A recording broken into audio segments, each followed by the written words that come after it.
आज हम सुनेंगे शिवजी के किरातावतार के प्रसंग में श्री कृष्ण द्वारा दैत्य वन में दुर्वासा के शाप से पांडवों की रक्षा। व्यास जी का अर्जुन को शक्र विद्या और पार्थिव पूजन की विधि बताकर तप के लिए सम्मति देना। अर्जुन का इंद्रकील पर्वत पर तप, इंद्र का आगमन और अर्जुन को वरदान।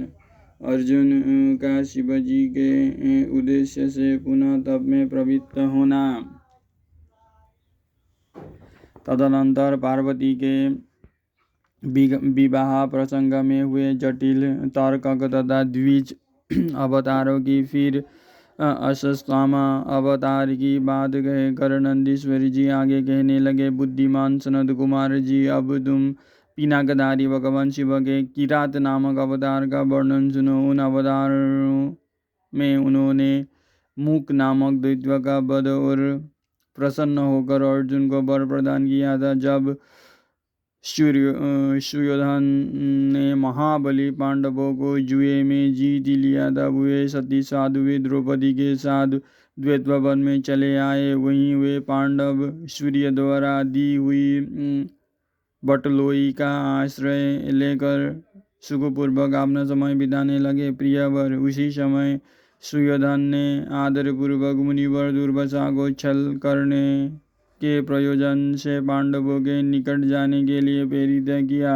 तब महर्षि दुर्वासा अपने 10,000 शिष्यों के साथ आनंदपूर्वक वहां गए और पांडवों से अनुकूल भोजन की याचना की। तब सभी पांडवों ने उनकी प्रार्थना स्वीकार करके दुर्वासा आदि तपस्वी मुनियों को स्नान करने के लिए भेजा। मुनीश्वर इधर अन्नभाव के कारण वे सभी पांडव बड़े संकट में पड़ गए और मन ही मन प्राण त्याग देने का विचार करने लगे। तब द्रौपदी ने श्री कृष्ण का स्मरण किया। वे तत्काल ही वहां पहुंचे और साग के पत्ते का भोग लगाकर उन सभी तपस्वियों को तृप्ति कर दिया।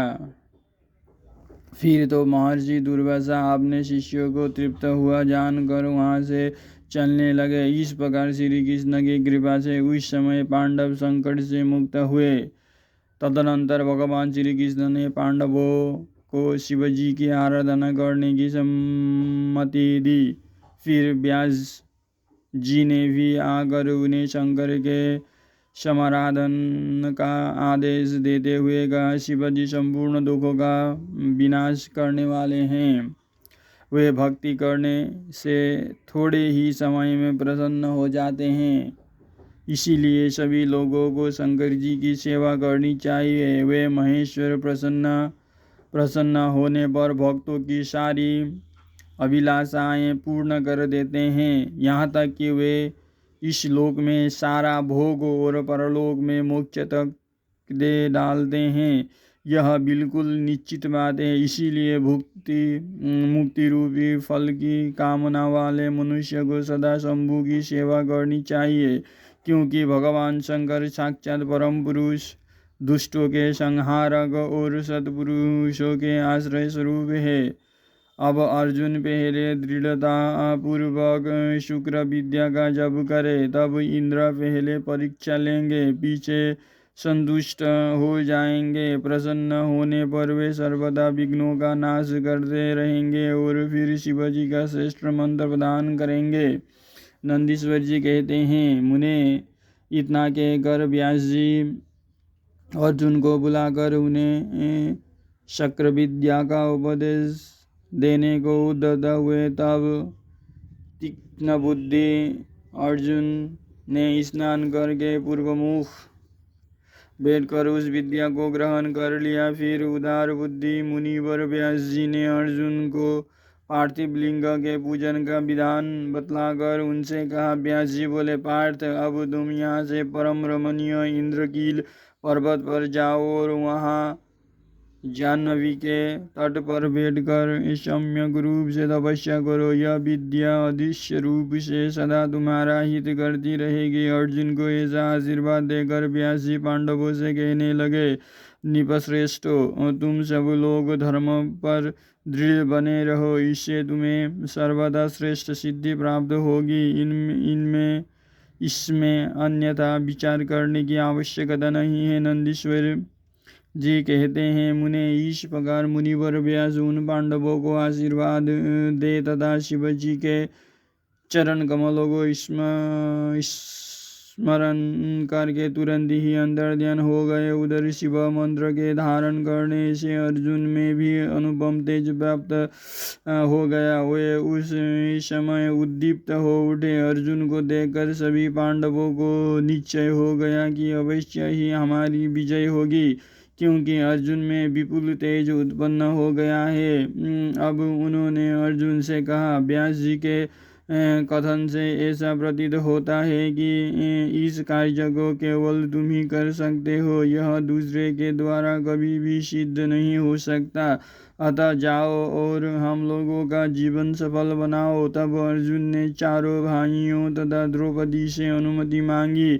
उन लोगों को अर्जुन के विछोह का दुख तो हुआ, पर कार्य की महत्व देखकर सभी ने अनुमति दे दी। फिर तो अर्जुन मन ही मन प्रसन्न होते हुए उस उत्तम पर्वत इंद्रकील को चले गए। वहां पहुंचकर वे गंगा जी के समीप एक मनोरम स्थान पर, जो स्वर्ग से भी उत्तम और अशोक वन से सुशोभित था, ठहर गए। वहां उन्होंने स्नान करके गुरु वर को नमस्कार किया और जैसा उपदेश मिला था उसी के अनुसार स्वयं ही अपना वेश बनाया। फिर पहले मन ही मन इंद्रियों का उपकर्ष करके वे आसन लगाकर बैठ गए। तत्पश्चात सम सूत्र वाले सुंदर पार्थिव शिवलिंग का निर्माण करके उनके आगे अनुपम तेजोराशि शंकर का ध्यान करने लगे।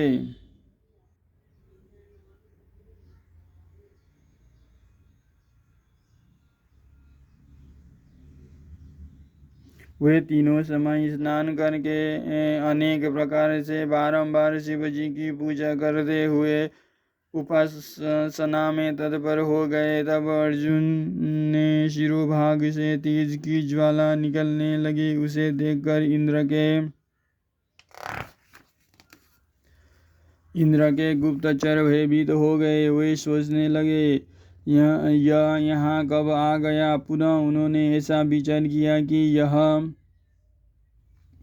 घटना इंद्र को बतला देनी चाहिए। ऐसा सोचकर वे तत्काल ही इंद्र के समीप गए। गुप्तचरों ने कहा, देवेश, वन में एक पुरुष तप कर रहा है, परंतु हमें पता नहीं है कि वो देवता है, ऋषि है, सूर्य है अथवा अग्नि है। उसी के तेज से संतप्त होकर हम आप के सन्निकट आए हैं। हमने उसका चरित्र भी आपसे निवेदित कर दिया। अब आप जैसा उचित समझे वैसा करे। नंदीश्वर जी कहते हैं, मुने उन गुप्तचरों के यो कहने पर इंद्र को अपने पुत्र अर्जुन का सारा मनोरथ ज्ञान हो गया। तब वे पर्वत रक्षियों को विदा करके स्वयं वहां जाने का विचार करने लगे। विप्रवर इंद्र अर्जुन की परीक्षा करने के लिए वृद्ध ब्रह्मचारी ब्राह्मण का वेश बनाकर वहां पहुंचे। उस समय उन्हें आया हुआ देखकर पांडुपुत्र अर्जुन ने उनकी पूजा की और फिर उनकी स्तुति करके आगे खड़े हो पूछने लगे, ब्राह्मण बताइए, इस समय कहाँ से आपका स्वागमन हुआ है। इस पर ब्राह्मण वेशधारी इंद्र ने अर्जुन को ऐसे वचन कहे जिससे वो तब से डिग जाए। पर जब अर्जुन को दृढ़ निश्चय देखा तब आपने स्वरूप में प्रकट होकर इंद्र ने अर्जुन को भगवान शंकर का मंत्र बताया और उसका जप करने की आज्ञा दी। तदनंतर आपने अनुचरों को सावधानी के साथ अर्जुन की रक्षा करने का आदेश देकर वे अर्जुन से बोले, भद्र, तुम्हें कभी भी प्रमाद पूर्वक राज्य नहीं करना चाहिए, परंतु यह विद्या तुम्हारे लिए श्रेयस्करी होगी। साधक को सर्वदा धैर्य धारण किए रहना चाहिए। रक्षक तो भगवान शिव ही वे संपत्तियाँ और फल मोक्ष दोनों समान रूप से देंगे। इसमें तनिक भी संचय नहीं है। नंदीश्वर जी कहते हैं, मुने इस प्रकार अर्जुन को वरदान देकर देवराज इंद्र शिव जी के चरण कमलों का स्मरण करते हुए अपने भवन को लौट गए। तब महावीर अर्जुन ने भी सुरेश्वर को प्रणाम किया और फिर वे मन को बस में करके इंद्र के उपदेश अनुसार शिव जी के उद्देश्य से तपस्या करने लगे।